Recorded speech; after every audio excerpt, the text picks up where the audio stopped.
Hello buddies and బుడంకాయస్, welcome to Radhamma Kathalu. అయితే సుగ్రీవుడు కథ విన్న తర్వాత రాముడు సుగ్రీవుడికి సహాయం చేస్తాను అని చెప్తాడు. కానీ సుగ్రీవుడికి ఎక్కడో సందేహం ఉంటుంది రాముడి శక్తి సామర్థ్యాల మీద.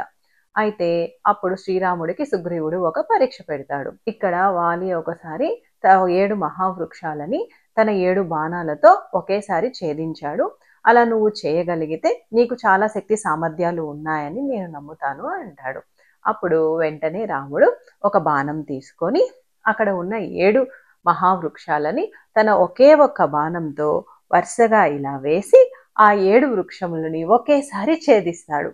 అప్పుడు ఆ బాణం భూలోకంలోని అధోపాతాళానికి వెళ్ళి మళ్ళీ తిరిగి వస్తుంది. అప్పుడు సుగ్రీవుడు అది చూసి చాలా ఆశ్చర్యానికి గురి అవుతాడు. అప్పుడు అనిపిస్తుంది రాముడికి చాలా శక్తి సామర్థ్యాలు ఉన్నాయి అని. అప్పుడు వెంటనే రాముడిని వెంట పెట్టుకొని కిష్కింధకి బయలుదేరుతాడు సుగ్రీవుడు. అక్కడికి వెళ్ళి సుగ్రీవుడు వాలిని యుద్ధానికి రమ్మని పిలుస్తాడు. అప్పుడు వాలి వెంటనే సుగ్రీవుడి మీద కోపంతో యుద్ధానికి వస్తాడు. అయితే వాళ్ళిద్దరూ హుటాహుటిన యుద్ధం చేస్తారు. కానీ రాముడు ఏమీ చేయలేకపోతాడు. ఎందుకు అంటే సుగ్రీవుడు వాలి ఇద్దరు ఒకేలా ఉంటారు. వాళ్ళల్లో ఎవరు వాలి ఎవరు సుగ్రీవుడో తెలుసుకోవడానికి రాముడికి చాలా సమయం పడుతుంది. అందుకని ఏ సహాయం చేయలేక చాలా నిస్సహాయ స్థితిలో ఉండిపోతాడు రాముడు. అది చూసిన సుగ్రీవుడికి రాముడి మీద చాలా కోపం వస్తుంది. నేను నిన్ను నమ్మి కదా ఇలా వచ్చాను, కానీ నువ్వు నాకు ఏ సహాయం చేయలేదు అని రాముడిని నిందిస్తాడు. అప్పుడు రాముడు చెప్తాడు, మీరిద్దరూ ఒకే విధంగా ఉండడం వల్ల నేను నీకు సహాయం చేయలేకపోయాను. కానీ ఈసారి యుద్ధం చేసేటప్పుడు నువ్వు కనుక నాకు ఏదైనా సూచన ఇచ్చావు అంటే నేను ఖచ్చితంగా వాలిని సంహరిస్తాను అని చెప్తాడు. ఆ తర్వాత సుగ్రీవుడు మళ్ళీ తిరిగి వెళ్ళి వాలిని ఇంకోసారి యుద్ధానికి రమ్మని పిలుస్తాడు. అప్పుడు వాలి ఇంకా కోపంగా సుగ్రీవుడితో యుద్ధానికి వస్తాడు. హుటాహుటీన యుద్ధం జరుగుతూనే ఉంటుంది. సుగ్రీవుడు యుద్ధం చేసి చేసి అలసిపోతూ ఉండగా అప్పుడు ఒక సూచన ఇస్తాడు రాముడికి.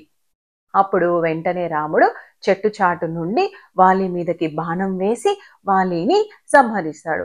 కానీ దేవేంద్రుడు ఇచ్చిన స్వర్ణమాల కారణంగా వాలి చనిపోడనమాట. కానీ అప్పుడు రాముడు వచ్చి వాలిని చూస్తాడు.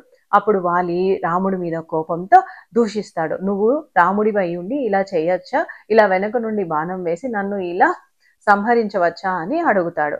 అప్పుడు రాముడు చెప్తాడు, నువ్వు సుగ్రీవుడికి చేసిన అన్యాయం వల్లే ఇలా జరిగింది, నేను ఇలా చేయవలసి వచ్చింది అని చెప్తాడు. తరువాత వాలి రాముడే విష్ణు రూపంలో ఉన్న దేవుడు అని తలుచుకొని అప్పుడు రామ రామ అంటూ వాలి కన్ను మూస్తాడు.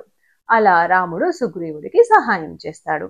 అయితే సుగ్రీవుడు రాముడికి ఇచ్చిన మాటని నిలబెట్టుకున్నాడా లేదా తెలుసుకోవాలి అనుకుంటే like, share, subscribe to Radhamma Kathalu. Thank you.